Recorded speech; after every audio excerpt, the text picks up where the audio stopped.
Welcome to Chottu Kirtan YouTube channel. Hindu ও সনাতন ধর্মের জানা ও না জানা কথা।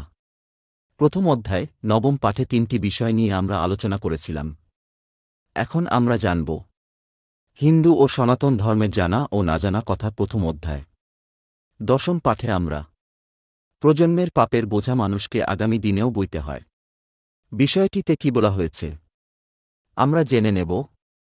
জয় শ্রীকৃষ্ণ। বন্ধুরা, এই দুনিয়ায় সবাই তো জীবনযাপন করছে, কিন্তু ঠিকভাবে জীবনযাপন করতে কতজনই বা জানে? এটাই গুরুত্বপূর্ণ বৈশিষ্ট্য আমাদের হিন্দু ও সনাতন ধর্মের।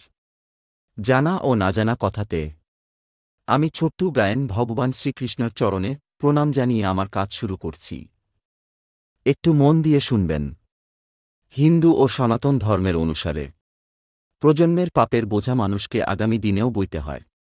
বিষয়টিতে কি বলা হয়েছে আমাদের অজানা তথ্য হিন্দু সনাতন ধর্মের বিষয় আমরা আজ জেনে নেব। চলুন কথা না বাড়িয়ে ভিডিওটি শুরু করা যাক। প্রজন্মের পাপের বোঝা মানুষকে আগামী দিনেও বইতে হয়। মানুষ মানুষকে সুখ বা দুঃখ দিতে পারে না, যে যা নিজেরই কর্মফল ভোগ করে। রাজা সম্রাট মন্ত্রী জ্ঞানী ব্যক্তিসবাইকেই আপন কর্মফল ভোগ করতে হয়। রাজা হরিশ্চন্দ্রকেও শ্মশানঘাটে শবদাহের কাজে নিযুক্ত হতে হয়েছিল। রামচন্দ্রকেও 4 বছরের জন্য বনবাসে যেতে হয়েছিল। দ্রৌপদীকেও দাসীবৃত্তি করতে হয়েছিল। রামের স্ত্রী সীতা ও গৌরাঙ্গের স্ত্রী বিষ্ণুপ্রিয়াকেও অশেষ দুঃখ ভোগ করতে হয়েছিল। খুন, জখম, রাহাজানি, অন্যকে আমাত করা এসবের ফল ভোগ করতেই হবে। তবে কেউ যদি তার কৃতকর্মের জন্য অনুশোচনা করে, তাহলে তা অনেকটা লাঘব হয়। তবে যখন অনুশোচনায় কাজ হয় না, তখন প্রায়শ্চিত্তই তার একমাত্র সমাধান। পাপের জন্য প্রায়শ্চিত্ত করা ভবিষ্যতের সুখের জন্য খুবই দরকার। প্রজন্মের পাপের বোঝা পাপীকে আগামী দিনেও বইতে হয়।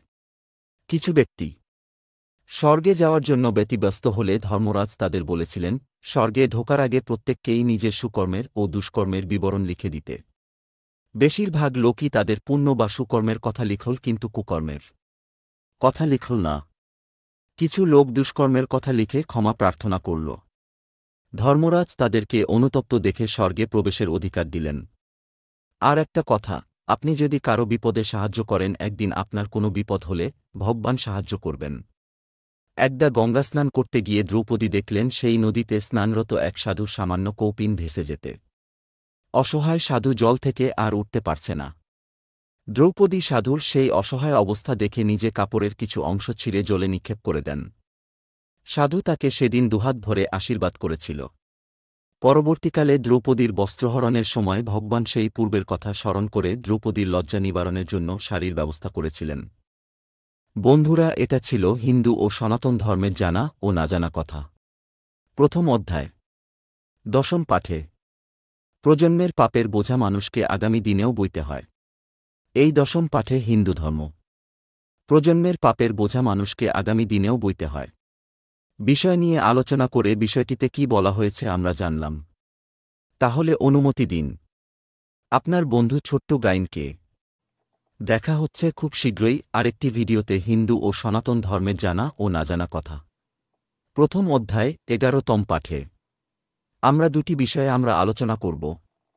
বিষয় দুটি: 1. হিন্দু ধর্মের বিশেষত্ব। 2. সনাতন হিন্দু ধর্ম শ্রেষ্ঠ ধর্ম হয়েও কেন এর প্রাধান্য কম। খুব শীঘ্রই ভিডিওটি আসছে এই চ্যানেলে। জয় শ্রীকৃষ্ণ। বন্ধুরা, আপনারা সবাই ভালো থাকবেন।